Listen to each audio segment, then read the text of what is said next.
ചരിത്രത്തിലെ ഏറ്റവും ഭീകരമായ ഒരു 24 മണിക്കൂറിലേക്ക് ലോകം കടക്കുകയാണ്. നമ്മളിപ്പോൾ സംസാരിക്കുമ്പോഴും പശ്ചിമേഷ്യയിൽ നിന്ന് പുറത്തു വരുന്നത് യുദ്ധത്തിന്റെ കാഹളമല്ല, മറിച്ച് സർവനാശത്തിന്റെ മുന്നറിയിപ്പാണ്.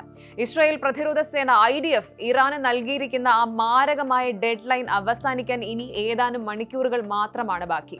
ബുധനാഴ്ചയ്ക്കുള്ളിൽ, അതായത് നാളത്തെ സൂര്യോദയത്തിന് മുൻപ് ഇറാനിലെ എല്ലാ നിർണായക സൈനിക കേന്ദ്രങ്ങളും തകർക്കുമെന്ന ഇസ്രായേലിന്റെ പ്രഖ്യാപനം ലോകത്തെ വിറപ്പിക്കുകയാണ്.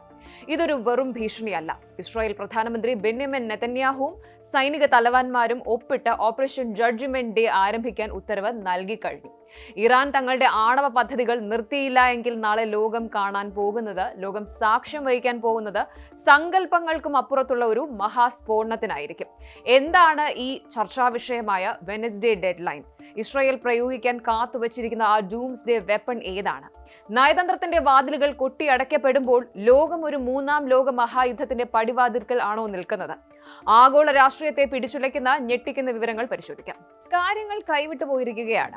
ഇസ്രായേൽ ഇത്രയും കാലം നൽകിയ മുന്നറിയിപ്പുകളെയെല്ലാം ഇറാൻ തള്ളിക്കളഞ്ഞതോടെയാണ് ഈ ഒരു അന്ത്യശാസനം പുറത്തു വരുന്നത്. നാളെ ബുധനാഴ്ച. ഈ ബുധനാഴ്ചയ്ക്കുള്ളിൽ ഇറാന്റെ എല്ലാ മിസൈൽ ലോഞ്ചിംഗ് പാഡുകളും ആണവ റിയാക്ടറുകളും കമാൻഡ് സെന്ററുകളും ചാരമാക്കുമെന്നാണ് ഇസ്രായേൽ പ്രഖ്യാപിച്ചിരിക്കുന്നത്.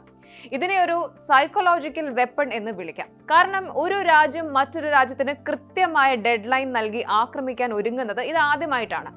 ഇറാൻ ഭരണകൂടത്തോട് തങ്ങളുടെ ബങ്കറുകളിലേക്ക് മാറാൻ ഇസ്രായേൽ പരോക്ഷമായി നിർദ്ദേശിച്ചു കഴിഞ്ഞു. തങ്ങളുടെ പക്കലുള്ള ഏറ്റവും ആധുനികമായ ലോങ് റേഞ്ച് മിസൈലുകൾ ഇപ്പോൾ ഇറാനിലെ ലക്ഷ്യങ്ങൾക്ക് നേരെ ലോക്ക് ചെയ്ത് കഴിഞ്ഞുവെന്ന് IDF വക്താവ് ഡാനിയൽ ഹഗാരി സ്ഥിരീകരിച്ചു. എന്തൊക്കെയാണ് ഇസ്രായേൽ തകർക്കാൻ പോകുന്നത്?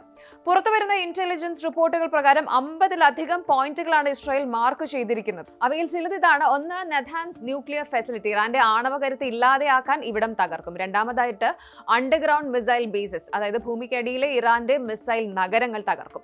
മൂന്നാമതായിട്ട് ഓയിൽ റിഫൈനറീസ് ഉണ്ട്. ഇറാന്റെ സാമ്പത്തിക നട്ടെല്ലൊടിക്കാൻ അവരുടെ എണ്ണപ്പാടങ്ങൾ. നാലാമത് കമാൻഡ് സെന്റേഴ്സ്, ടെഹ്റാനിലെ പ്രധാന സൈനിക നിയന്ത്രണ കേന്ദ്രങ്ങൾ. ഇറാന്റെ പക്കലുള്ള ജെറിക്കോ 4 മിസൈലുകൾ ഉപയോഗിച്ചായിരിക്കും ഈ ആക്രമണം എന്നാണ് പറയപ്പെടുന്നത്. ഇതിന് ആണവ മുനകൾ വഹിക്കാൻ ശേഷിയുണ്ടെന്നത് ലോകത്തെ ഭയപ്പെടുത്തുന്ന കാര്യമാണ്.